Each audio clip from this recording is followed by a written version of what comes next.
Hello दोस्तों, आज जानते हैं साइमन कमीशन के बारे में।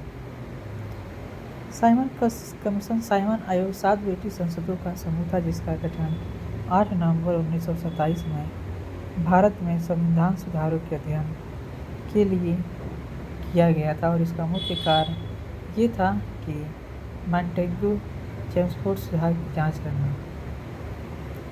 3 फरवरी 1928 में साइमन कमीशन भारत आया था।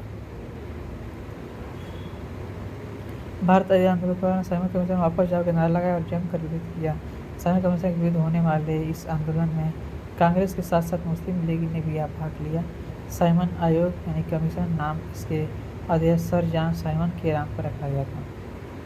साइमन आयोग के कुछ सुझाव थे, जैसे भारत की एक संघ की स्थापना हो जिसमें ब्रिटिश भारतीय प्रांत और देशी रियासतें शामिल हो। केंद्र में उत्तरदायी शासन की व्यवस्था हो। वायसराय और प्रांतीय गवर्नर को विशेष शक्तियाँ दी जाएँ। एक लचीले संविधान का भी निर्माण हो।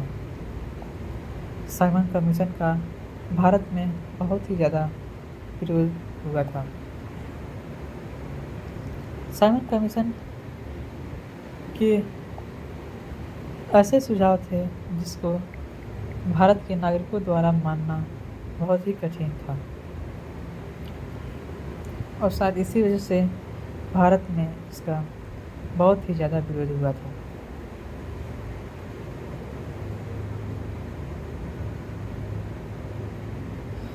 साइमन कमीशन का विरोध कांग्रेस ने और भारतीय मुस्लिम लीग ने भी किया था। ऐसा बोल सकते हैं कि भारत के हर एक नागरिक ने साइमन कमीशन का विद्रोह किया था।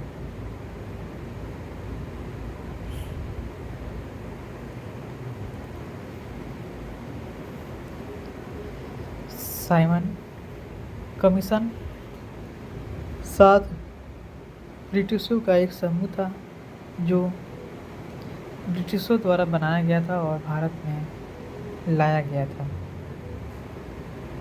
साइमन कमीशन भारत में आया तो जरूर था, लेकिन उसको अपनाया ही नहीं गया था।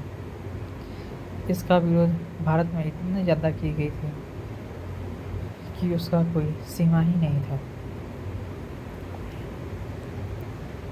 साइमन कमीशन की रिपोर्ट में सुझाव दिया गया कि प्रांतीय क्षेत्र में विधि तथा व्यवस्था सहित सभी क्षेत्रों में उत्तरदायी सरकार गठित की जाए। केंद्र में उत्तरदायी सरकार के गठन का भी समय नहीं आया। केंद्रीय विधानमंडल को पुनर्गठित किया जाए जिसमें एक इकाई की भावना को छोड़कर संघीय भावना का पालन किया जाए। साथ ही इसके सदस्य परोक्ष पद्धति से प्रांतीय विधानमंडलों में द्वारा चुने गए। कमीशन के सभी सदस्य अंग्रेज थे, जो भारतीयों का बहुत बड़ा अपमान था। चौरी चौरा की घटना के बाद असहयोग आंदोलन वापस लिए जाने के बाद आज़ादी की लड़ाई में जो ठहराव आया था वह साइमन कमीशन के गठन की घोषणा से टूट गया। 1927 में मद्रास में कांग्रेस का अधिवेशन हुआ जिसमें सर्वसम्मति से साइमन कमीशन के बहिष्कार का फैसला लिया गया, जिसमें गांधी, नेहरू सभी ने इसका विरोध करने का निर्णय लिया। मुस्लिम लीग ने भी साइमन कमीशन के बहिष्कार का फैसला किया। 3 फरवरी 1928 को कमीशन भारत पहुंचा और साइमन कोलकाता, लाहौर, लखनऊ, विजयवाड़ा और पुणे सहित जहां जहां भी पहुंचा उसे ज़बरदस्त विरोध का सामना करना पड़ा और लोगों ने उसे काले झंडे भी दिखाए। पूरे देश में साइमन गो बैक के नारे गूंजने लगे। लखनऊ में हुए लाठीचार्ज में पंडित जवाहरलाल नेहरू घायल हो गए और गोविंद बल्लभ पंत अपंग हो गए। 30 अक्टूबर 1925 को लाला लाजपत राय के नेतृत्व में साइमन कमीशन का विरोध कर रहे युवाओं को बेरहमी से पीटा गया। पुलिस ने लाला लाजपत राय की छाती पर निर्ममता से लाठियां बरसाई। वह बुरी तरह घायल हो गए और मरने से पहले उन्होंने बोला था कि आज मेरे ऊपर बसती हर एक लाठी की चोट अंग्रेज की ताबूत की कील बनेगी। अंततः इस कारण 17 नवंबर 1928 को उनकी मृत्यु हो गई। वह दिन 30 अक्टूबर 1928 का था। संवैधानिक सुधारों की समीक्षा एवं रिपोर्ट तैयार करने के लिए 7 सदस्यीय साइमन कमीशन लाहौर पहुंचे। पूरे भारत में साइमन ब्लू बैग के रंग-भेदी नारे गूंज रहे थे। इस कमीशन के सारे ही सदस्य गोरे थे और एक भी भारतीय नहीं थे। लाहौर में साइमन कमीशन के विरोध में प्रदर्शन का नेतृत्व शेर पंजाब लाला लाजपत राय ने किया। नौजवान भारत सभा के इस क्रांतिकारियों ने साइमन विरोधी सभा का एवं प्रदर्शन का प्रबंध संभाला। जहां से कमीशन के सदस्यों को निकलना था वहां भीड़ ज़्यादा थी। लाहौर के पुलिस अधीक्षक स्कॉट ने लाठीचार्ज का आदेश दिया और उप अधीक्षक सैंडर्स जनता पर टूट पड़ा। भगत सिंह और उनके साथियों ने अत्याचार देखा, किंतु लाला जी ने शांत रहने को कहा। लाहौर का आकाश ब्रिटिश सरकारी विरोधों से नारों से गूंज रहा था और प्रदर्शनकारियों के सींग फूट रहे थे।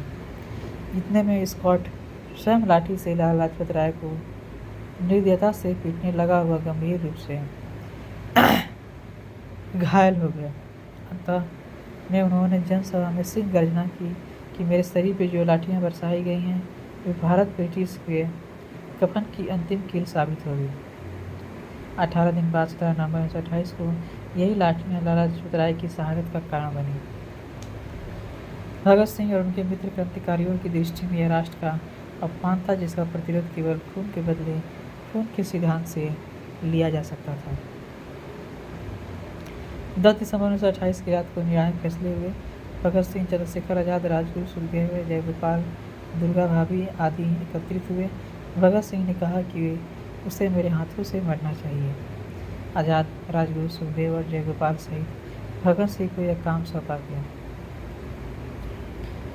भगत सिंह और आजाद के नेतृत्व में क्रांतिकारियों की बैठक में यह फैसला किया गया कि 8 अप्रैल 1929 को जिस समय वायसराय असेंबली में इन दोनों प्रस्तावों को कानून बनाने की घोषणा करे, तभी बम धमाके किए जाएं।